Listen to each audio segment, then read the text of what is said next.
సంక్రాంతి శుభాకాంక్షలు. టౌన్ లో మనకి ఎక్కువ మందికి ఈ ట్రెడిషన్ తెలియదు, బట్ విలేజెస్ లో ఈ ట్రెడిషన్ అనేది ముగ్గులు. ఫర్ ఎగ్జాంపుల్ టౌన్ లో చూస్తే ఎప్పుడు అందరు ఫోన్ తో ఉంటారు. సో భోగి అనేది మంటలు ఎందుకు వేసుకుంటాం మనం? సో మన పాత కష్టాలు ఏమున్నా కానీ పోయి కొత్తగా సో ఏదైనా కానీ కలిసిమెలిసి ఉండాలి. ఈ ముగ్గులు కల్చర్ అనేది compare to town. So villages లో మనం ఎందుకు చేసుకుంటామంటే అందరూ కలిసి ఉండాలి, అందరూ బాగుండాలి. సో అలాగే మన సంస్కృతి ట్రెడిషన్, ఇండియా అనగానే సంస్కృతి. ఆ సంస్కృతి కోసం ధర్మవరంలో 6 years నుంచి కంటిన్యూ చేస్తున్నారంటే గ్రేట్. మా ఫ్యామిలీ తరఫున అన్నయ్య చెప్పినట్టు నెక్స్ట్ ఇయర్ మేము కూడా మా వంతు హెల్ప్ చేస్తాం.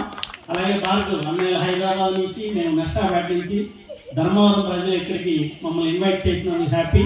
సో ఈ పొంగల్ సందర్భంగా అందరూ బాగుండాలి. ఇలాంటి కల్చర్ అనేది ఉంది కాబట్టి యూత్ చదువుకున్నప్పటికి కూడా ఈ మోటివేషన్, ఇన్స్పిరేషన్ లాంటి విలేజెస్లో ఎప్పటికీ చేస్తూ ఉంటారు. కాబట్టి thanks for Bhargav, specially committee వాళ్ళందరికీ థ్యాంక్ యూ. అందరికీ శుభాకాంక్షలు.